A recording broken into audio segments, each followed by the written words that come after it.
All right, let's just dive right into this explainer, where we're going to uncover a wild 200-year-old secret behind the invention of calculus. We so often think of mathematics as this pristine, perfectly logical construct that just emerged completely flawless from the minds of geniuses. But honestly, the real history of calculus is a gripping story of bitter rivalry, literal mathematical magic tricks, and a deeply religious bishop who single-handedly exposed the absolute greatest minds of the scientific revolution. We've got to start our story with what is arguably the ultimate intellectual feud. So the greatest advance in mathematics since the time of Archimedes was actually independently invented by two different guys. Isaac Newton started his work, which by the way he called the method of fluxions, way back in 1666. Meanwhile, Gottfried Leibniz started developing his own variant in 1674, but he actually managed to publish his findings first in 1684. And this timeline perfectly captures the complete collusion course they were on. Because by 1699, the inevitable finally happened, and a massive, highly public dispute erupted. We are talking bitter, career-defining accusations of plagiarism here. Newton's loyal supporters claimed Leibniz straight-up stole unpublished ideas, while Leibniz's fierce defenders absolutely stood their ground. But regardless of who actually got there first, calculus very quickly became the great new toy of the scientific revolution. And it was an absolute revelation. Suddenly, scientists were empowered to do the unthinkable. They could chart the precise orbit of the moon. They could predict the exact timing of changing tides. And they could finally solve the era's most intractable problems, like finding the tangent lines to complex curves. It really felt like the entire universe was perfectly, beautifully calculable through pure human reason. Section 1. A Flawed Foundation.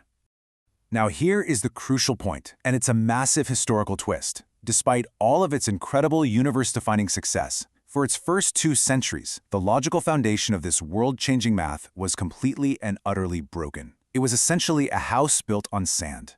Today, modern mathematical proofs are painfully complex. Just to prove that the derivative of sine of x is cosine of x, you need the rigorous theory of limits, the squeeze theorem, and complex trigonometric addition formulas. But the 17th century proofs used by Newton and Leibniz, they were incredibly quick and intuitive. They relied simply on similar triangles and this really hazy idea of infinitely small changes. It was vastly simpler, yes, but as we're about to see, it was completely logically flawed. So that raises a truly fascinating question. If this 17th century math was built on such shaky, totally unexplained logic, why did anyone actually trust it? How on earth did it become the unquestioned bedrock of the scientific revolution if the underlying mechanics were, frankly, more than a bit suspect? Section 2. The Bishop Strikes Back. Well, to understand why they trusted it, we have to look at the cultural clash of the 1700s. Because the success of calculus wasn't just a scientific triumph, it sparked a massive philosophical shift. At the time, Isaac Newton was viewed as a literal scientific demigod. He was an absolute rock star in England. And because his calculus was seen as the quintessential product of pure reason, a group known as the deists, or free thinkers, began to ask a pretty provocative question. They basically said, if we can explain the universe with pure math, do we even need a deity? These free-thinking mathematicians actually held such blind, unwavering deference to Newton's authority that they started using his math as the ultimate example of pure reason to actively attack religious institutions. Enter George Berkeley, the Bishop of Clyne, Ireland. Now, Berkeley was horrified by these ongoing attacks on Christianity. But rather than just arguing abstract theology, he made a brilliant tactical move. He decided to use the mathematicians' own logic against their precious calculus. He decided to finally look under the hood of their so-called pure reason. In 1734, Berkeley published a highly provocative pamphlet titled The Analyst, and he deliberately and directly addressed it to an infidel mathematician. Berkeley made it crystal clear he was going to examine whether the core principles of this modern analysis were truly any more logical or clearly deduced than the religious mysteries they were so harshly criticizing. So Berkeley carefully laid out this devastating 3-part argument, basically pointing out that these mathematicians were guilty of exactly what they accused religion of. First, he argued they accepted mathematical mysteries without proper, rigorous examination. Second, they relied on a blind, implicit deference to Isaac Newton's unquestioned authority instead of rigorously proving their own work. And third, and this is the big one, to actually make their calculus work, they used profoundly illogical reasoning. Section 3. Ghosts of departed quantities. Okay, so how exactly did Berkeley prove their reasoning was illogical? Well, think about how Newton and Leibniz derived the product rule. They would calculate the change in an area, finding terms like x times dy, y times dx, and then they'd get this tiny little term at the end, dx times dy. Now, these were infinitesimally small numbers called differentials, but to get the correct, clean final formula, Newton and Leibniz would just throw away that final dx times dy term. They literally just erased it from the equation, confidently claiming it was so infinitely small compared to the others that it was utterly unworthy of consideration. Berkeley saw right through this sloppy logic.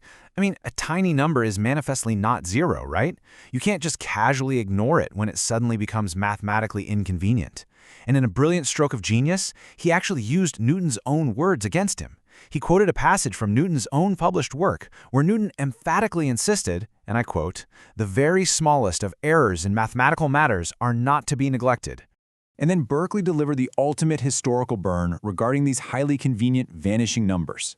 He wrote, "And what are these same evanescent increments? They are neither finite quantities, nor quantities infinitely small, nor yet nothing. May we not call them the ghosts of departed quantities?" Oh man, it was a devastating, razor-sharp critique. He definitively proved their precious rational math was completely full of logical ghosts. Section 4. The 200-year fix.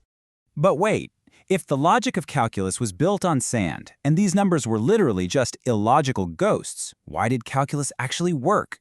Why did it yield precise, perfectly accurate answers for tracking the moon and predicting the tides? Well, Berkeley answered that exact question by revealing the literal magic trick at the heart of calculus.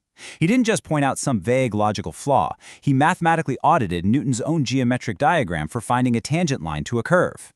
Berkeley showed that in calculating this tangent line, Newton's method actually contained two massive, totally distinct errors. First, by assuming an infinitely small, curved segment was actually a straight line, Newton introduced a positive error. He completely missed a mathematical term. But then, later in the calculation, when he was dealing with the algebra, Newton missed a second term, creating a negative error. And here is the absolute punchline of the scientific revolution. By pure unbelievable luck, these two distinct mathematical errors were equal and opposite. The positive error and the negative error perfectly canceled each other out to equal exactly zero. They magically provided the perfectly correct answer, not because the mathematical method was fundamentally sound, but because two massive wrongs literally happened to make a right. Berkeley's critique was so razor-sharp and so mathematically accurate that nobody could properly refute it at the time. Early defenders certainly tried, for sure, but their arguments were completely ineffectual. Calculus was left completely, logically broken. It undeniably worked, but nobody could rigorously explain why it worked without relying on these embarrassing canceling errors. It left the whole scientific community scrambling for a proper foundation. In fact, it wasn't until the 1860s, we're talking nearly 200 years later, that mathematicians finally developed the modern theory of limits, and this finally provided the rigorous, ironclad mathematical framework needed to define derivatives and integrals properly, completely without relying on those ghostly infinitesimals. Limit theory finally fixed the foundations of calculus once and for all, formally ending a 2-century gap of logical uncertainty. So, as we wrap up this explainer, I really want to leave you with this thought to ponder. If calculus, which is arguably the absolute greatest mathematical advance since Archimedes and the very engine of the scientific revolution, was built entirely on beautifully canceling errors for 2 full centuries, what other unquestioned scientific truths today might be resting on a perfectly disguised mistake that we simply haven't found yet?